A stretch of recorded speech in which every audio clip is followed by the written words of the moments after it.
जी शुरू करें। अच्छा, कुछ तो बहुत ही आसान होंगे। मैं सिर्फ आप देने आपने सिर्फ मुझे बताना है लेसी का सवाल है, लेसर का सवाल है, फाइनेंस है, ओवर रेटिंग है। बाकी कोई चीज़ करने वाली बता दूंगा। During the year ended page number 167 an entity entered into 2 lease transactions. कितनी लीजें की? 2। कैलकुलेटर बस हाथों में हूँ।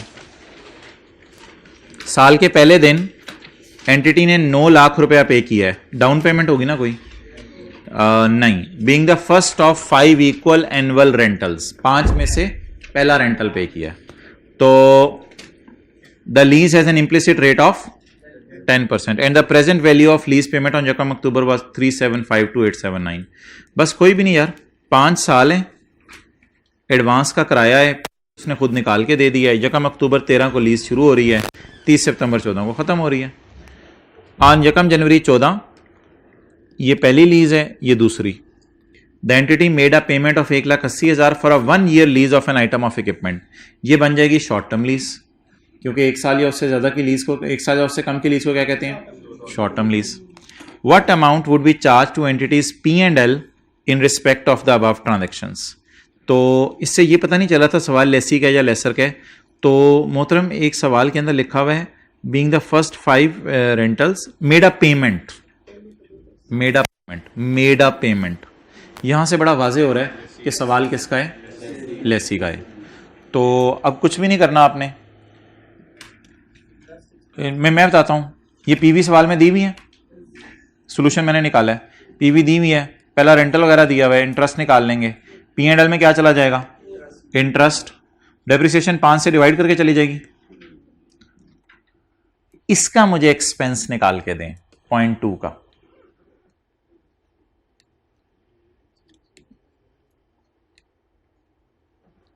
कैलकुलेटर पकड़ें, इसका एक्सपेंस निकाल के दें। किराया कितने? 1,80,000। कितने अरसे का? 12 महीने का। हमारे साल कितने महीने एसेट लीज पे रहा? 9 महीने। तो 1,20,000 divided by 12 multiplied by 9, 1 lakh. Good जी, वेल डन, 1,35,000। तो ये जो मेरी लीजें हैं सोल्यूशन में, ये मेरी नॉर्मल लेसी है और ये शॉर्ट टर्म लीज है। 2 लीजेस थी, दोनों को जमा करके P&L में चला गया 1170864। Zeta Limited entered into a 5-year lease agreement on Yekka November, paying 109750 per annum, commencing on 31 October. Arrear का सवाल है, एडवांस का। फोकस करें, बहुत ज्यादा चीजों पे जल्दी खत्म हो जाएंगी।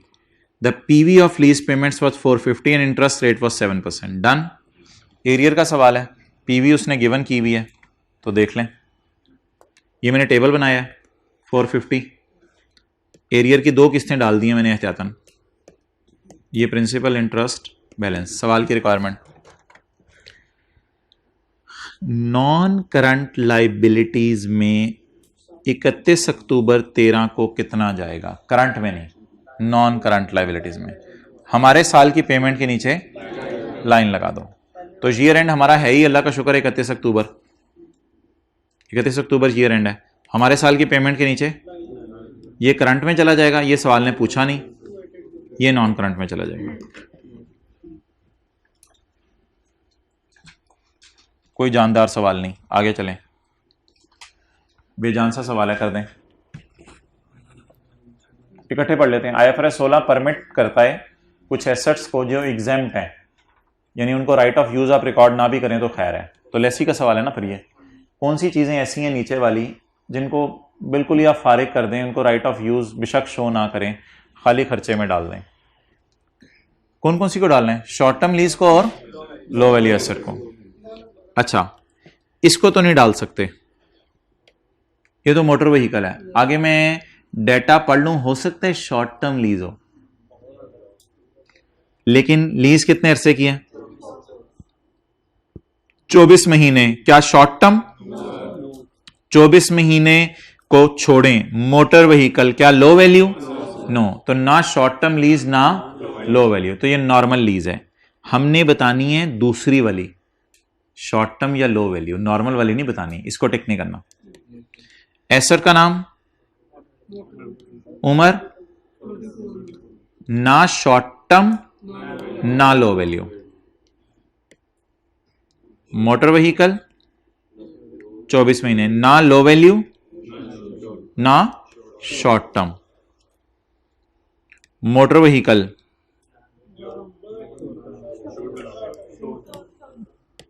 उसी ऑप्शन टिक होगी।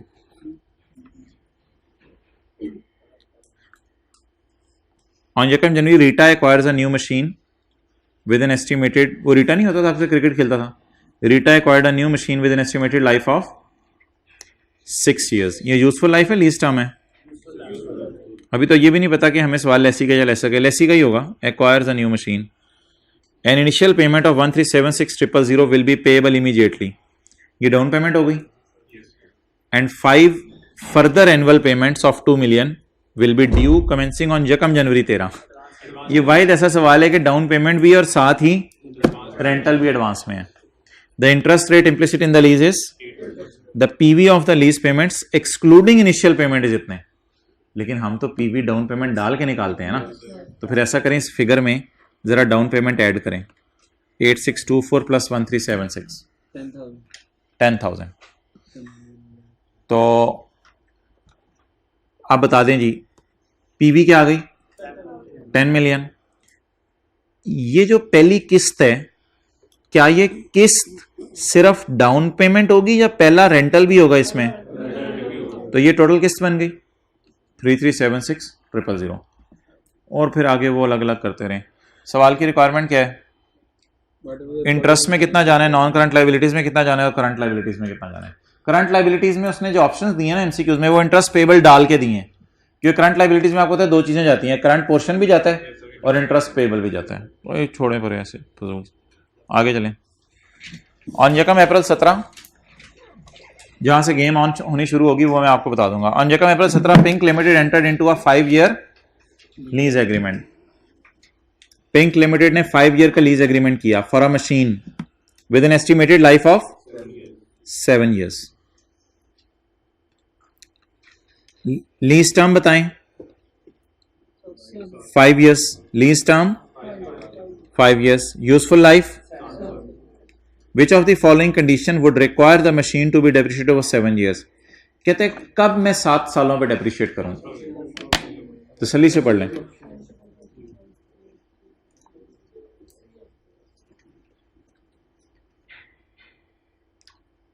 मेरे पास ऑप्शन है लीज को एक्सटेंड करने की एट अ मार्केट रेंटल। यार अब आप खुद सोचें, कोई चीज आपको मिले और अगला बंदा कहे यार मार्केट किराए पे ही 2 साल और ले लेना, आप कहेंगे यार मैं देखूंगा, फिर अगर तूने भी मार्केट किराए पे देनी है तो फिर छोड़ परे, फिर देखूंगा। मेरा नहीं ख्याल फिर हम मार्केट किराए पे लेना पसंद करेंगे, फिर हम उसी वक्त देखेंगे जब कभी 7-5 साल गुजर जाएंगे। तो ऑफर कोई अच्छी लग रही है या नॉर्मल सी बात कर रहा है? कोई अच्छी ऑफर नहीं लग रही, तो आपके दिल में आ रहा है कि 2 साल और ये बंदा लीज बढ़वाएगा। वैसे तो सवालों में लिखा होता था he is reasonably certain, he is reasonably not certain. अब लिख नहीं रहा, आप पे छोड़ है। जरा सोच के बताएं, 5 साल भी मार्केट किराया देना है और 2 साल में मार्केट, पता नहीं मार्केट क्या बदल चुकी होंगी, हम पागल हैं 2 साल तुझे मार्केट किराया दें, फिर किसी और के पास हम जा सकते हैं। इसलिए मेरा नहीं ख्याल ये 7 साल पे लीज को लेके जाना पसंद करेगा। इसलिए जब लीज पे लेके जाना 7 साल पे नहीं पसंद करेगा तो फिर कितने साल डेप्रिशिएट करना बेहतर है? 5 साल। इसलिए 7 साल हम डेप्रिशिएट नहीं करेंगे, तो इसको मैं टिक नहीं कर रहा ऑप्शन को। पीएल के पास ऑप्शन है कि एसेट परचेज कर ले मार्केट वैल्यू पे लीज के एंड पे। आगे ये नहीं लिखा हुआ इट इज सर्टन, अगर सर्टन होता तो फिर तो मैं 7 साल पे कर देता, लेकिन अनसर्टेनिटी है तो मार्केट वैल्यू पे चीज मिलनी है, पता नहीं लेना ले, सस्ती मिल रही होती तो फिर भी मैं सोचता कुछ, लेकिन अभी तो मार्केट वैल्यू पे चीज मिलनी है, मैं नहीं लूंगा। देखी जाएगी जब कभी वो टाइम आएगा। अच्छी ऑफर नहीं है दोनों में अच्छी ऑफर नहीं है। तीसरी offer, ownership will be transfer, मुफ्त में ओनरशिप तेरी हो जाएगी। अब तो मैं लेसी के रूल याद है ना, जब ओनरशिप ट्रांसफर होनी है तो यूजफुल लाइफ पे करता है। PL's policy for purchase asset is to depreciate over 7 years। ये बात बड़ी गौर से सुननी है। कहते हैं मैं खरीदूं अगर एसेट्स को तो 7 साल पे करता हूं, इसलिए मैं सोच रहा हूं लीज वाले को भी 7 साल पे कर लूं। यार ये कोई रूल नहीं है। IAS 16 वालों को तुम करो 7 साल पे, तुम्हारी मर्जी है। IFRS 16 कहते हैं अगर ओनरशिप ट्रांसफर होनी है 7 पे, नहीं ट्रांसफर होनी तो लोअर ऑफ लीज टर्म और यूजफुल लाइफ। ये जो तुम बोंगी मार रहे हो ना, खरीदे हुओं को मैं 7 साल पे करता हूं, इसलिए दिल चाह रहा है कि लीज वालों को भी 7 साल पे करूं, तो IAS 16 के रूल अलग है, IFRS 16 के अलग है। ये तुम्हारी बोंगी गलत है।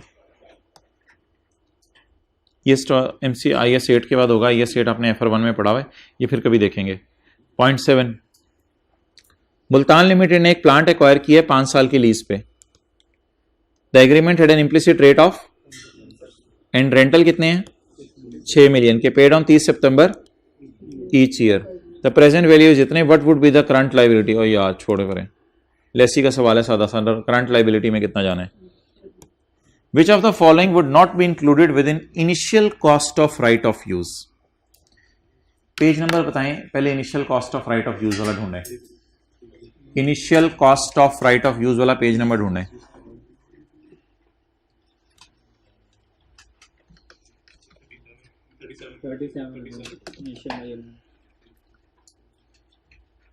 Initial cost of right of use, page number 37।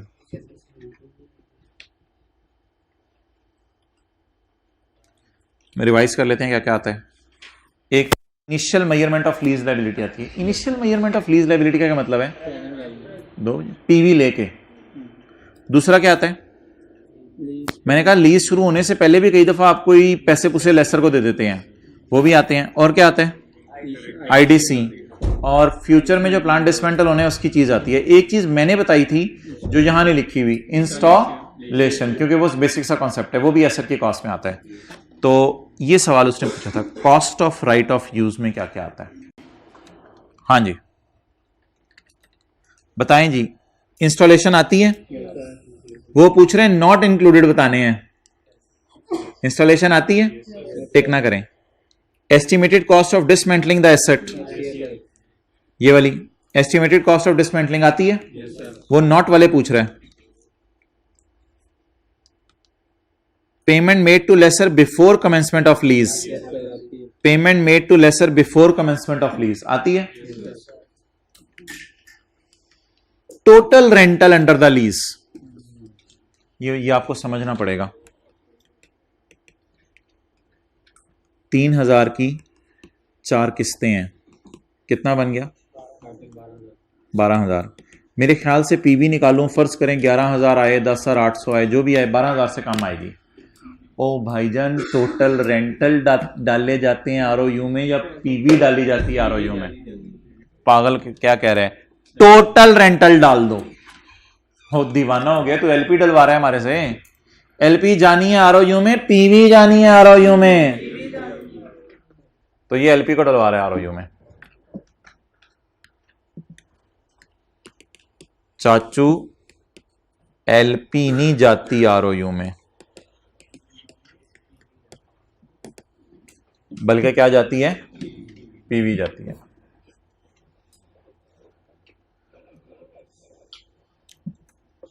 लो जी, ये तो मुक गया, 2-3 हमने कल कर लिए थे। IFRS 16 परमिट करता है सर्टेन एसेट्स को टू बी एग्जेम्प्ट। IFRS 16 इजाजत देता है कुछ एसेट्स को कि ये एग्जेम्प्ट है। कौन सी बात करने लगा है, लो वैल्यू एसेट और short term lease from recording for right of use. Which of the following would not be exempt, यानी आप शॉर्ट टर्म और लो वैल्यू नहीं ढूंढने, उनके अलावा ढूंढने हैं। ऐसा मुझे पहले ना शॉर्ट टर्म लो वैल्यू ढूंढवा दें, पहले शॉर्ट टर्म लो वैल्यू ढूंढवा दें। ये शॉर्ट टर्म है,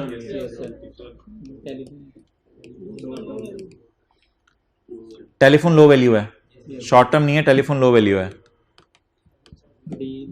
व्हीकल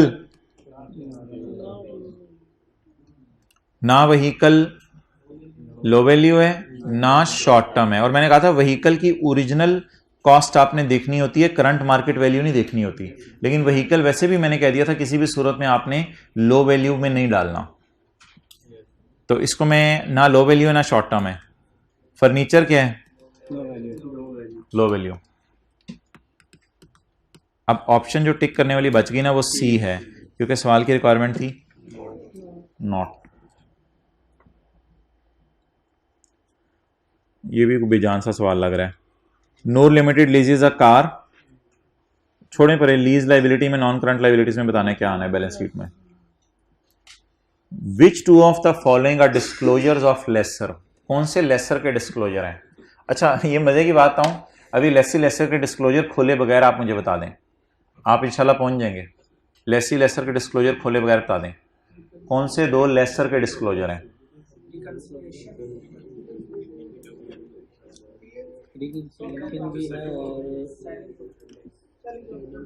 भाई शॉर्ट टर्म लीजेस का डिस्क्लोजर कौन देगा? लेसी देगा। एग्रीड। राइट ऑफ यूज को सब लीज कौन करेगा? जो लीज पे लेगा वही सब लीज करेगा। ये कौन करेगा? Lessee. Selling profit manufacturer dealer lessor show करता है, ये लेसर का डिस्क्लोजर है, और रिकॉन्सिलेशन तो बनाता ही कौन है? लेसर। लेकिन मैं आपका स्टिल टाइम जो है थोड़ा सा ज़ाया करूंगा, आप लोग ना करें कुछ, मैं आपका थोड़ा सा टाइम ज़ाया करूंगा, इधर भी नज़र मरवा दूंगा आपको। ये देख लो disclosure of lessee page 42, short term lease वाला आ रहा है लफ्स सीओडी में, आ रहा है शॉर्ट टर्म लीज वाला लफ्स, और दूसरा कौन सा था? इनकम फ्रॉम सब lease of right of use. तो ये किसके डिस्क्लोजर है? लेसी। ये वो क्वेश्चन था जिसका मैं इंतजार कर रहा था।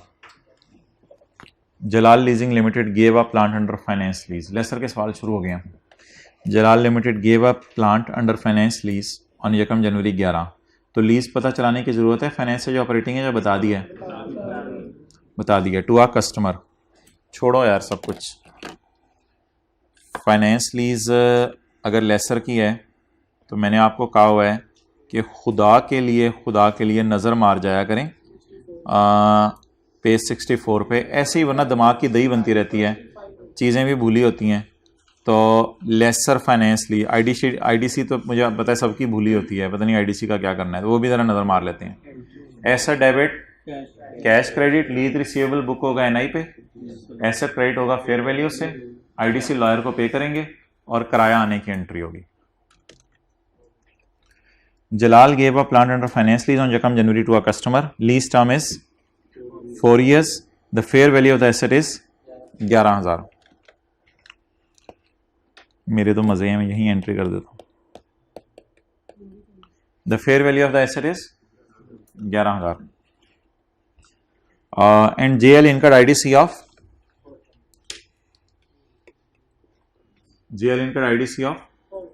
420।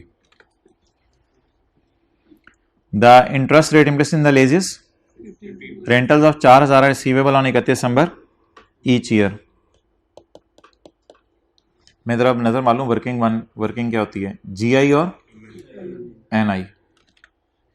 जीआई रेंटल है सिर्फ 4,000 के, कितने रेंटल हैं? 4, 16,000। एनआई 4,000 को डिस्काउंट कर दें जरा, 4,000 को डिस्काउंट कर दें 4 सालों पे, कितना? 11,400। ये क्या आ गया? एनआई आ गया। देखें मजे की बात, 11,420 एनआई आ गया ना। फिर बैलेंसिंग क्यों? Why balancing my dear? ऐसे जितने का किताबों में पढ़े उतने से ही निकालेंगे ना। कितने से? इस सवाल में एंट्रीज नहीं मांगी, करें क्योंकि मैंने फाइनेंस लीज में आईडीसी की रिवीजन आपको आज दूसरी दफा करा रहा हूं। इस सवाल में एंट्रीज नहीं मांगी, करें।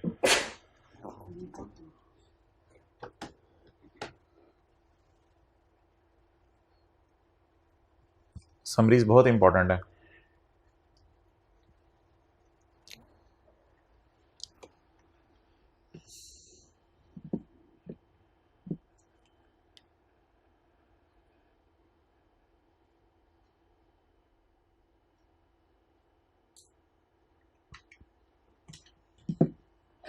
ओके,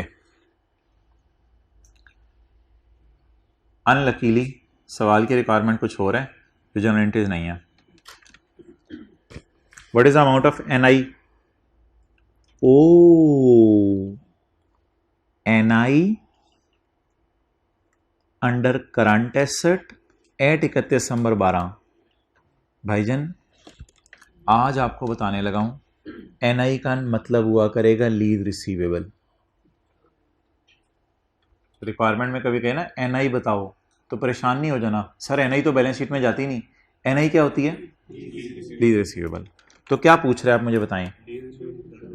वो मैं आपको बताता हूँ क्या पूछ रहा है। कहते हैं मेरे डियर बैलेंस शीट बनाओ 31 दिसंबर 12 की। हमने कहा अच्छा भालू ठीक है।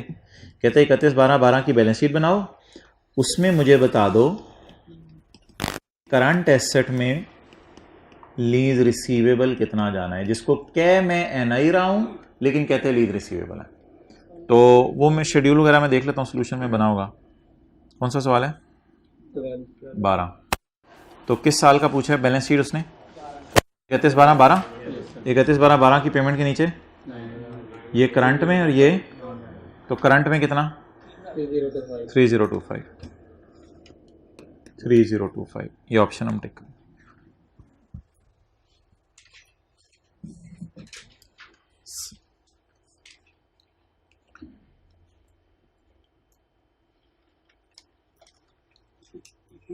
सवा 1 बजे क्लास है आप लोगों की, 1:15 पे।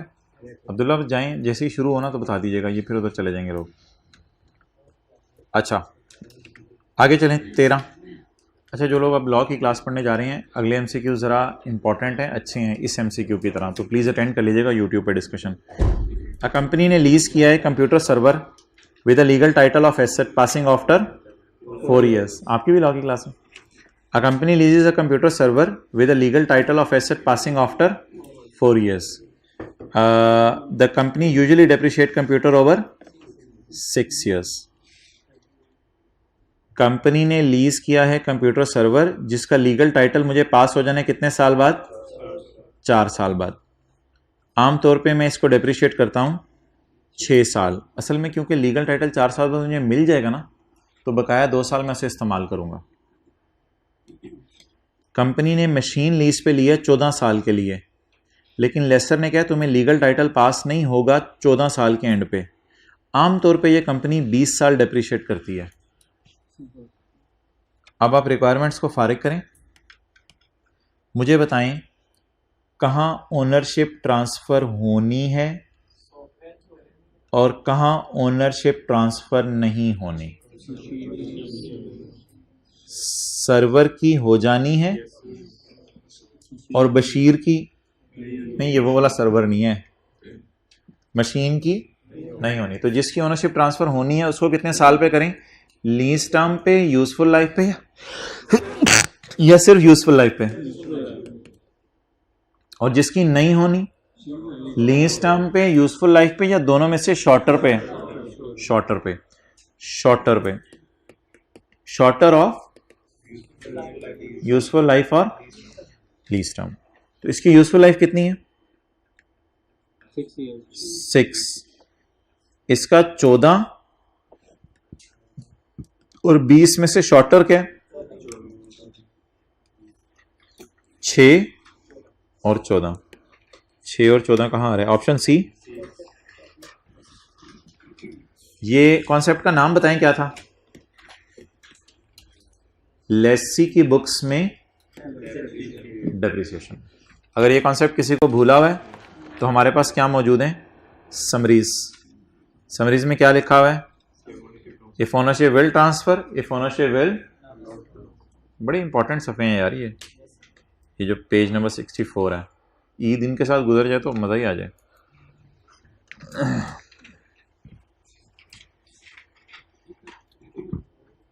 भाईजान ऑपरेटिंग लीज आपको भूली होगी। ऑपरेटिंग लीज, ऑपरेटिंग लीज में आपको पहले रिवाइज करवाऊंगा। ऑपरेटिंग लीज, सबसे पहले आप एसेट खरीदते हैं, फिर बेचते नहीं हैं, फिर लीज पे देते हैं। एसेट खरीदते हैं, लॉयर फीस भी एसेट की कॉस्ट के अंदर करके डालते हैं। किराया आया, किराया कमाया। डेप्रिसिएशन में थोड़ा एहतियात करते हैं, इसको यूजफुल लाइफ पे, इसको लीज टर्म पे। इसको यूजफुल लाइफ पे, इसको लीज टर्म पे। ये कौन सा लेसर है? ऑपरेटिंग। थोड़ी जगह बनाएं आप हमारे लिए, हमने कुछ एंट्रीज करनी है। इसने कहा ठीक है, मोस्ट वेलकम, फॉर्मेट बना, मैं एंट्रीज कर दो। Faheem limited lease house building on यकम जनवरी 11 under an operating lease. The carrying value of the building is 239। Carrying value का मतलब होता है जब लीज पे दी उसकी कैरिंग वैल्यू ये थी। मैं मानता हूं कि इस वक्त आपने इस मशीन को जो है वो डेप्रिशिएट नहीं करना, वो सॉरी इस मशीन के खरीदने की एंट्री नहीं करनी, लेकिन फिर भी मैं जरा समझने के लिए कर रहा हूं। कैरिंग वैल्यू इतनी है, मुझे पता है कि खरीदी नहीं है, बुक्स में इतने की पड़ी हुई है 239,000 की, and it's remaining useful life is 25 साल। तो डेप्रिशिएट करेंगे 239 डिवाइड बाय 25 क्योंकि ऑपरेटिंग लीज है। एफएल ऑल्सो इनकर आईटीसी ऑफ 11,000, ये इसकी जनरल एंट्री हो जाएगी 11,000। बड़ा कमाल है यार, अंदर उतरती चली जाती हैं चीजें। ये फॉर्मेट सामने खुले हों, अगर फॉर्मेट सामने भी ना खुले होते, मैं साथ साथ ना खोला होता, ये एंट्रीज में साथ साथ कर रहा होता तो आपने पूछ रहा होता ये हो गया रहा है। ओके अच्छा, ये ना हो गया अभी भी पूछ रहा हो गया रहा है। अकॉर्डिंग टू द एग्रीमेंट के मुताबिक ₹16,000 was paid by lessee as initial deposit.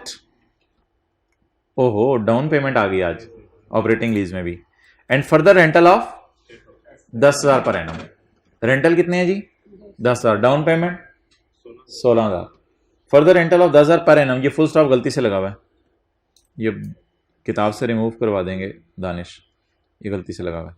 10,000 per annum shall be paid at the end of each next 2 years, and then 32,000 per annum shall be paid for following 2 years। कितने साल की lease है? 11, 12, 13, 14। पहला rental की amount बताएं, पहला initial amount जो पे करनी है 16, किराया पहला, दूसरा, तीसरा, चौथा 32। अच्छा, इस सवाल की इंग्लिश मुझे बड़ी अजीब सी लगती है, शायद जब मैं ये लिख रहा हूं तो आप लोगों को भी इंग्लिश थोड़ी अजीब सी लग रही हो। इंग्लिश देखें कैसे अजीब सी है इस सवाल की। 16 was paid as initial deposit, चलो ये तो समझ आती है।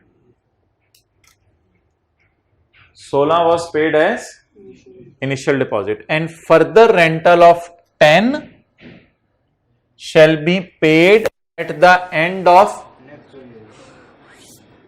अब ये नेक्स्ट की क्या तुक है? ये अगर अगले दो आप कहते हो तो फिर मुझे इस 10 को यहां लाना पड़ेगा और इस 10 को यहां लाना पड़ेगा, एक अजीब सी स्टोरी बनेगी। मुझे तो अजीब सा सवाल लगता है ये। For next 2 years and then 32 shall be paid for following 2 years। तो फिर शायद 32 है तो फिर तो लीज टर्म 5 साल हो जानी है। तो ये अजीब सी नेक्स्ट वाली बात है, मुझे तो कोई तुक समझ नहीं आती। लेकिन आईकैप का सोल्यूशन अनलकीली देखें तो वो इस तरह हुआ है, तो शायद सवाल बनाने वाले से इंग्लिश की एरर हुई है, मुझे तो ये लग रहा है, और कोई वजह नहीं है। क्योंकि लीज अगर 4 साल की है तो किसने 5 साल पे फैलाने की कोई तुक बन नहीं रही, अनलेस के सवाल वाज़ेह बता दे किसने 5 साल पे फैलानी है। तो ये थोड़ी सी अजीब सी अंग्रेजी है। बहरहाल अंग्रेजी ऊपर जो भी हो, मैं एक कॉन्सेप्ट और समझाना चाह रहा था, वो ये कि रेंटल इनकम पर एनम आप निकालना सिखाएं मुझे, आपके कैसे निकलेगी रेंटल इनकम पर एनम। जल्दी जल्दी जल्दी, रेंटल इनकम पर एनम पहली किस्त कब पे होगी जी? 1 जनवरी 11 को, दूसरी 31/12/11 को, तीसरी 31/12/13 को,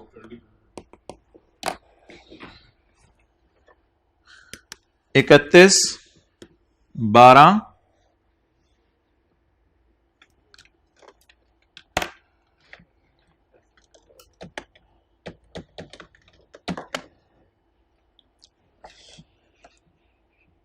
ये नोट तो कर लेना, 1 जनवरी 11, 31/12/11, 31/12/12, और इनकी रेंटल इनकम निकालने पर एनम।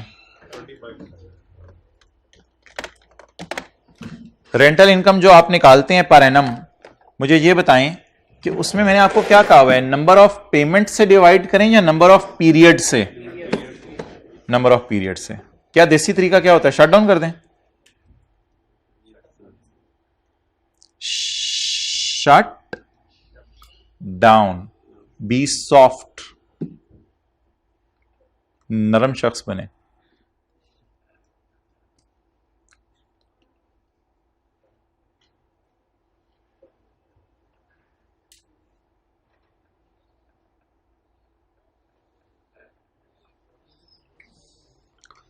नरम बने और सखी बने। सखी शख्स अल्लाह के करीब है, जन्नत के करीब है, दोज़ख से दूर है।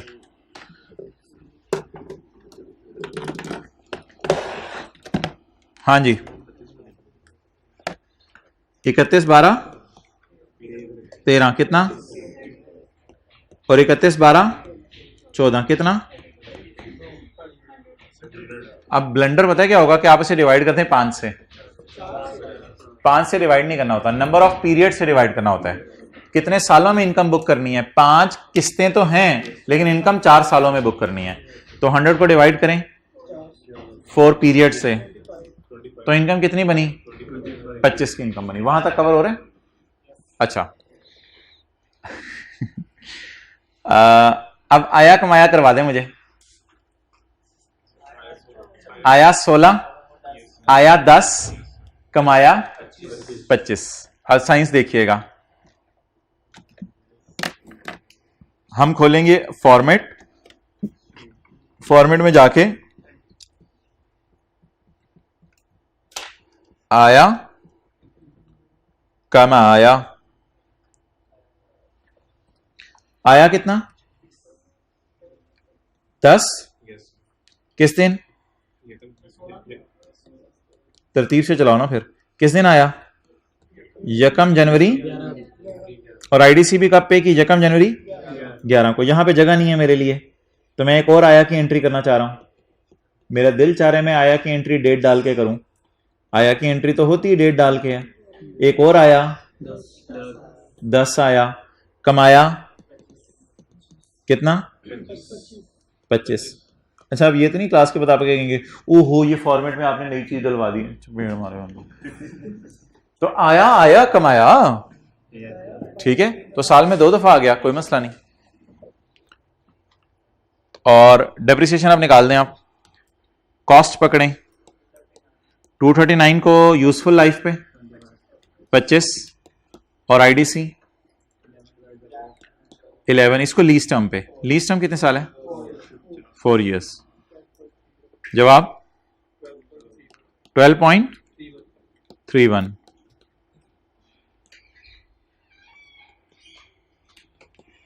चलें जी, अब आप एंट्रीज नोट करना चाहते हैं तो you can note it down. ये स्काई ब्लू में मैंने डेप्रिसिएशन की है, बाकी एंट्रीज बड़ी क्लियर हैं। ये पहली एंट्री ना बनती नहीं है, ये पहली एंट्री बनती नहीं है क्योंकि एसेट ऑलरेडी पिछले साल का बुक्स में पड़ा हुआ है, लेकिन आपके शो करने के लिए जरा मैंने शो कर दिया क्योंकि शो करने से शो अच्छा हो जाता है।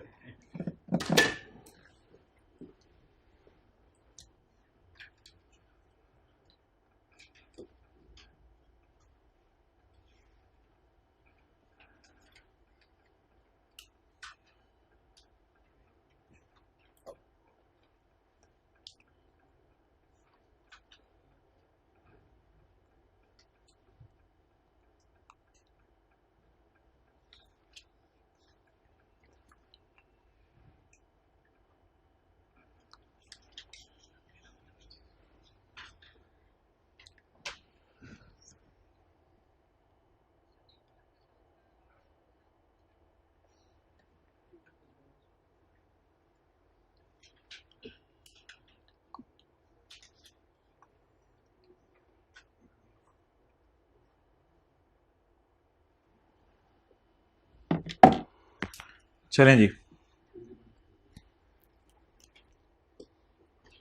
145 पे मेरे से मिले।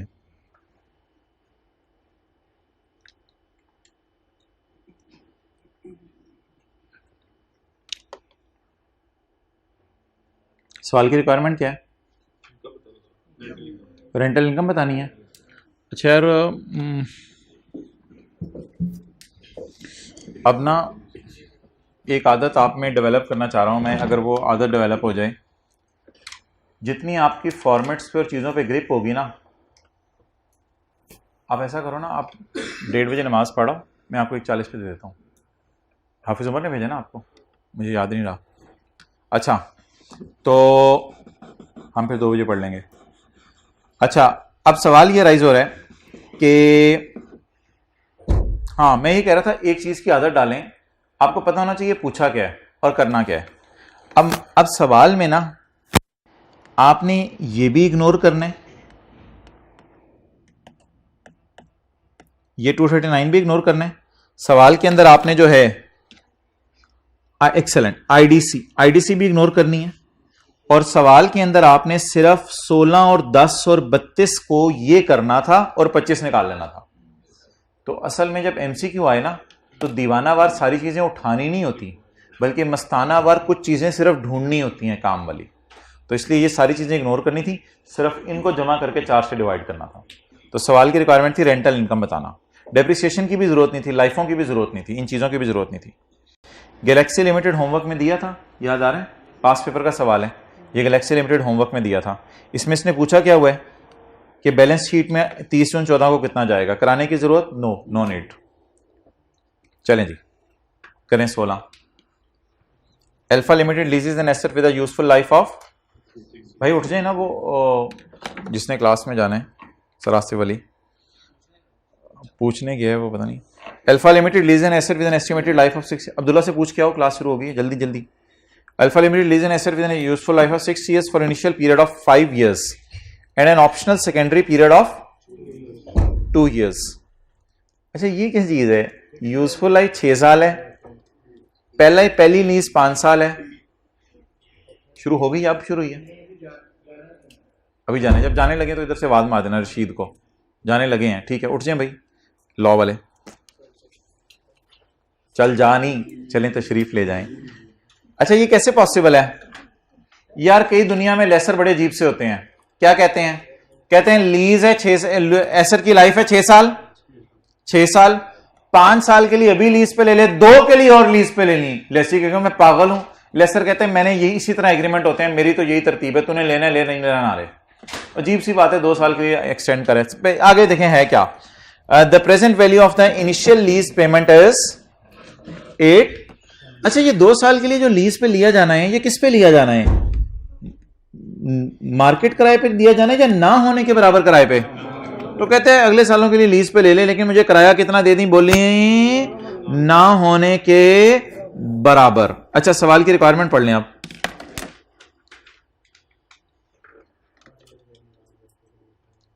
सवाल की requirement, what will be the carrying amount of alpha limited balance sheet at the end of second year. Second year के एंड के ऊपर जो है वो इसकी कैरिंग अमाउंट क्या होगी, पहले ये डिसाइड करें कि यूजफुल लाइफ क्या है, 6 years। लीज टर्म में नहीं बता रहा रीजनेबली सर्टन है या अनसर्टन है, मुझे बताएं। अब अगर ओपन छोड़ दे तो फिर ऑफर को देखें, ऑफर अच्छी है या बुरी है, अच्छी ऑफर है, कैसे, नॉमिनल रेंटल होते हैं 0 रेंटल या ना होने के बराबर रेंटल, कहते हैं कुछ आपको देने नहीं पड़ेंगे, आप समझ लें बस आपके लिए मुफ्ती कर देंगे। दुकानदार कई दफा जाते हुए कहते हैं सर आप अगली दफा आइएगा, आपको इंशाल्लाह तकरीबन मुफ्ती चीज दे देंगे, आप खुश होकर जाएंगे इंशाल्लाह। तो नॉमिनल रेंटल होता है ना होने के बराबर। तो ये ऑफर अच्छी लग रही है आपको, अब अगर ऑफर अच्छी लग रही है तो लीज टर्म कितनी करूं, 7। लेकिन भाईजान अब अगर लीज टर्म 7 है, कहीं लिखा हुआ है ओनरशिप ट्रांसफर हो जानी है हमारे नाम, ये कहीं नहीं लिखा हुआ कि ओनरशिप हमारे नाम ट्रांसफर हो जानी है, तो रूल क्या बनेगा, शॉर्टर। और तुक भी नहीं बन रही थी 7 साल पे डेप्रिशिएट करने की, क्योंकि एसेट की लाइफ ही कितने साल है, 6 साल, तो 6 साल पे डेप्रिशिएट कर देंगे हम। तो पीवी पकड़िएगा और डेप्रिशिएशन निकाल दीजिएगा 6 साल पे डिवाइड करके।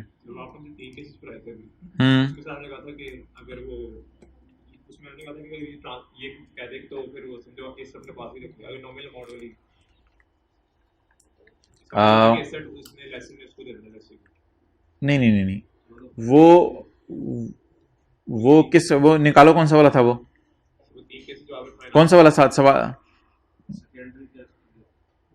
अच्छा वो तो ये लेसर उसको फिर फाइनेंस लीज कह रहा होगा ना।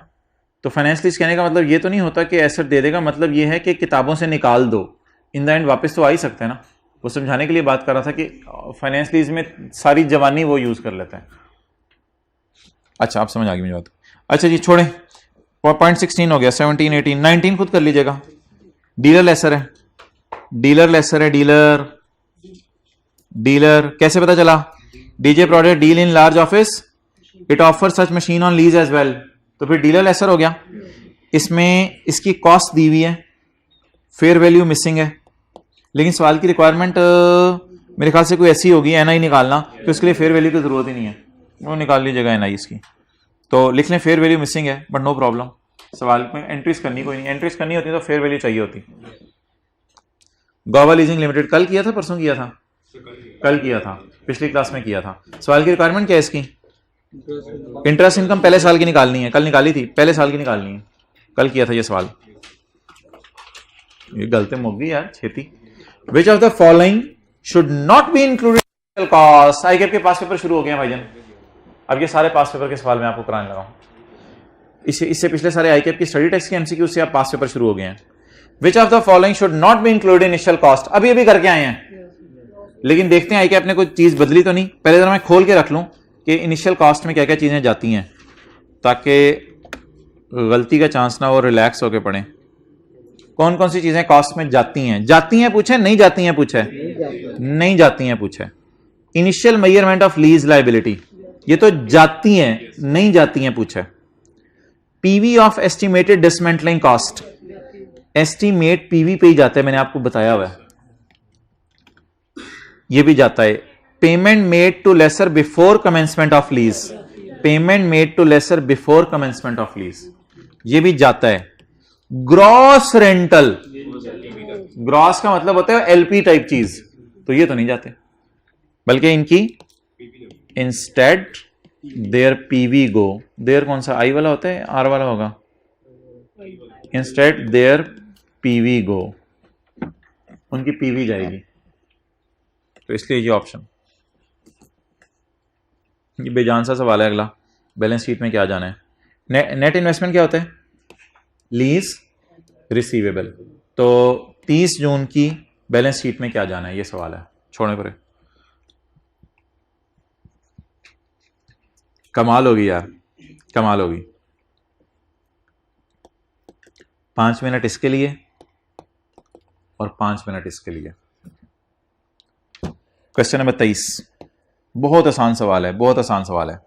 जमीर अंसारीज है, थोड़ा सा टाइम लग जाएगा करने में, लेकिन सवाल आसान है। Zameer limited is a car dealer, cars are sold both on cash and finance lease. रुक जाएं, सवाल किसका है? कार डीलर है, यानी कि जेल रोड पे शोरूम था, गाड़ियां इसके पास, और कभी कभी लीज पे भी चीजें दे देता है, कभी कभी कैश पे दे देता है। He has been selling a car at the following terms, fair value गाड़ी की दी हुई है, एनुअल रेंटल दिए हुए हैं, मार्केट रेट दिया हुआ है, और लीज टर्म दी हुई है। What would be the effect on sales and interest if rental is increase to 1.8? अब हमें दो तरीके से सवाल सॉल्व करना पड़ेगा। एक हमें सवाल सॉल्व करना पड़ेगा ये वाला रेंटल लेके, और एक हमें सवाल सॉल्व करना पड़ेगा 1.8 का रेंटल लेके। दोनों रेंटल लेके सवाल कर लेते हैं, हमें कौन सी जल्दी है? ऑप्शन 1 सवाल वाला रेंटल, ऑप्शन 2 नीचे वाला रेंटल। अच्छा, कहां से सवाल शुरू होता है इसका भाईजान? Cost, fair value, GI, NI. Cost not given, cost given नहीं है, कोई मसला नहीं, खैर है, हो सकता है हमें जरूरत ही ना हो कॉस्ट की। फेयर वैल्यू बोले जी, नहीं 5000 कर लेना, बड़ा लंबा हो जाएगा ना सवाल। Fair value 5000। जीआई, जीआई में डाउन पेमेंट होता है, रेंटल होते हैं, जीआरबी होती है, यूजीआरबी होती है, लेकिन सिर्फ क्या गिवन है? रेंटल। 1646, कितने साल की लीज? 4 साल की। तो 1646 into 4, 6584। NI 1 minus 1 point raise to power divided by 0.15 is equal to, जवाब 4699। कुछ और, कुछ और, कुछ और? रेट 12% है, ओके।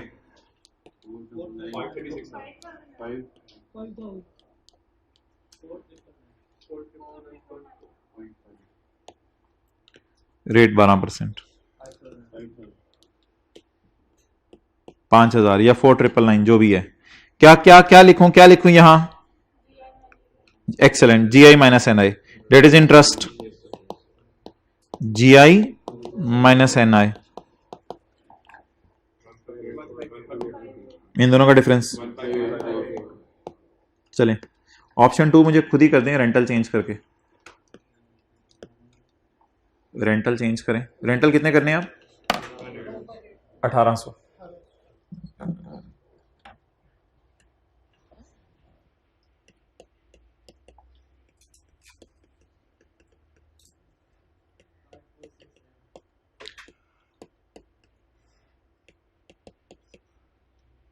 जी है। रेंटल कितने? 1.8 इंटू 4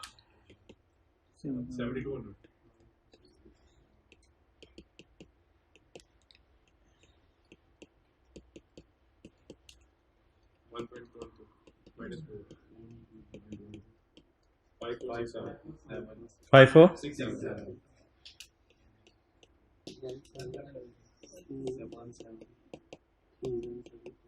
जी 1733।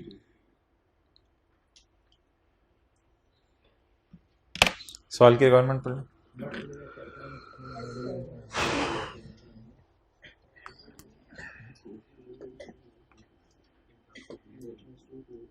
एक चीज़ ना जर्नल एंट्रीज में हमने निकाली थी, लेकिन वो चीज़ ना मैं यहाँ रेड मार्कर से निकालने लगा हूँ। ये वर्किंग 1 मेरी मुकम्मल हो गई है। वर्किंग 1 में इससे ज़्यादा और कुछ नहीं आता, लेकिन सवाल में जर्नल एंट्री में कर नहीं सकता क्योंकि डाटा दिया नहीं हुआ। और ऐसी टाइम क्यों ज़ाया करना जर्नल एंट्री करके।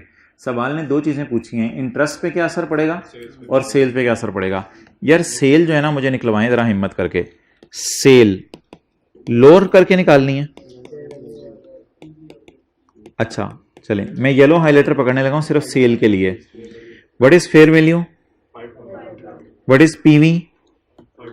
पीवी ऑफ एलपी भी यही होगी ना, क्योंकि वो सवाल के अंदर यूजीआरवी है ही नहीं। और फेयर वैल्यू पीवी 5467। लोअर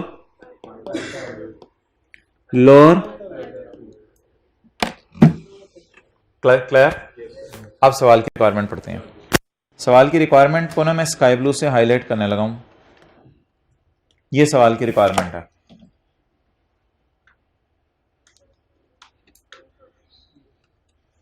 तुम्हारी सेल और तुम्हारे इंटरेस्ट पर क्या फर्क पड़ेगा अगर सालाना किराया 1800 कर दिया जाए और बाकी डेटा सेम रखा जाए। इंटरेस्ट बढ़ जाएगा, सेल पे फर्क नहीं पड़ेगा। No change in sale and increase in interest. अच्छा यार, अब वो जो एक चीज़ है ना कि FR1 वाली चीज़ें FR2 में टेस्ट कर सकता है, उसका मार्जिन उसके पास 8 नंबर का है। 8 नंबर से ज़्यादा नहीं कर सकता वो। तो वो 8 नंबर को कभी कभी 2-3 नंबर का यूज़ कर लेता है, कभी उसको 6 नंबर का यूज़ कर लेता है, कभी उसको 8 नंबर का यूज़ कर लेते हैं। अब उसके लिए आप कितनी जान मारेंगे, पूरा FR1 तो रिवाइज़ कर नहीं सकते। बहरहाल ये कॉन्सेप्ट वहाँ से है FR1 से। FR1 में 2 रेशोज़ आपने पढ़ी थी। अगर वो रेशोज़ आपको याद हैं तो मुझे लिखवा दें, वरना फिर रिवाइज़ कर लेते हैं अगर याद आ रही हो रेशोज़। एक मुझे बता दें करंट रेशो और एक गियरिंग रेशो। करंट रेशो क्या है? Current assets over current liabilities. Gearing ratio debt. Gearing ratio में ये देखना होता है कंपनी कितनी गियर्ड है। गियर्ड का मतलब ये होता है कि कंपनी ने जो है वो कितने लोन लिए हुए हैं। तो इसकी बेस बनानी होती है आपने अपनी इक्विटी। तो debt over equity plus debt. मेरे ख्याल से शायद कुछ किताबों में डेट ओवर इक्विटी खाली भी है शायद। हाँ, 2 फॉर्मूले हैं। तो डेट ओवर इक्विटी मैं ले रहा हूं फिलहाल, डेट ओवर इक्विटी। अच्छा, अब आप मुझे ये बताएं कि an entity acquires a property on lease for a non-cancelable period of 3 years. The lease payments are payable semi-annually in arrears beginning from first year. What would be the impact of this transaction on lease, current and gearing ratio upon commencement of lease? ये आगे घुमाई फिराई थी कि किराया 6 महीने बाद पे हो रहा है, ये है वो है, इन चक्रों में ना पड़ें। मुझे बताएं कि कमेंसमेंट ऑफ लीज पे एंट्री क्या होती है? जल्दी जल्दी, कमेंसमेंट ऑफ लीज पे एंट्री क्या होती है? ROU debit, lease liability credit. ROU balance sheet में कहां जाता है? नॉन करंट एसेट्स में। ROU कहां जाता है?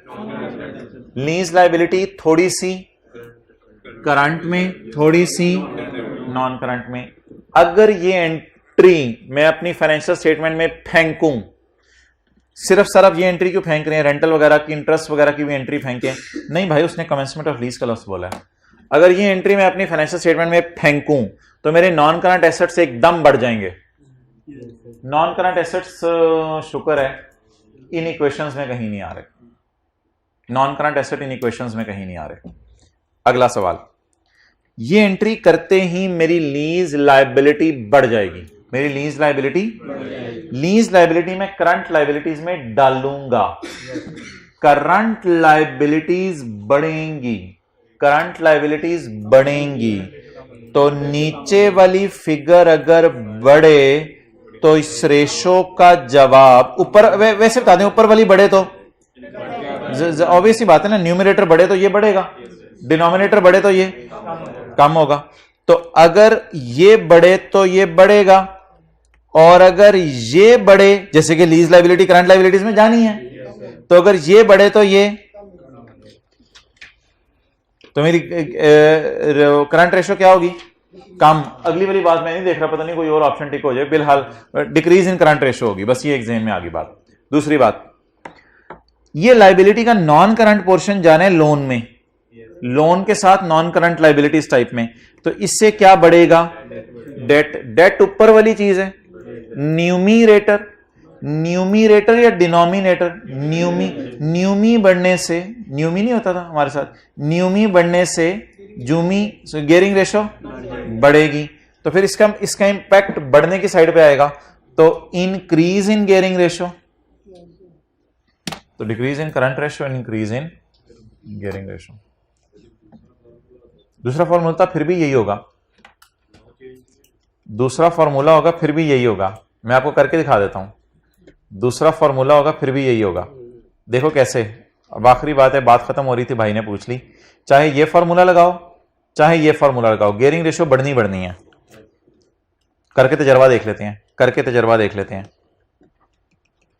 इक्विटी है 50 रुपए, डेट है 0, मैं इस 0 को बढ़ा के लेके जा रहा हूं 20 पे, डेट बढ़ा रहा हूं 20 पे लेके जा रहा हूं। दोनों फॉर्मूलाज लगा के देख लो, दोनों फॉर्मूलाज लगा के देख लो। पहला क्या है?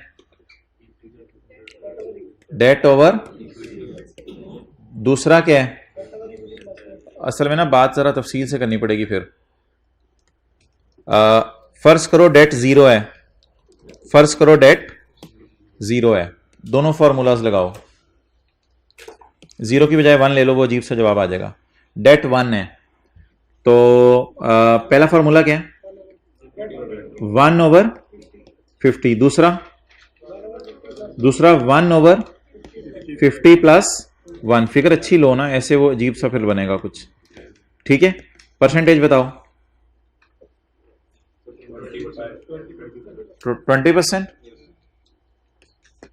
और इधर 17%। अब सवाल ये कह रहा था, भाईजान ये बैंक लोन नहीं है, इसमें लीज लायबिलिटी भी डालो।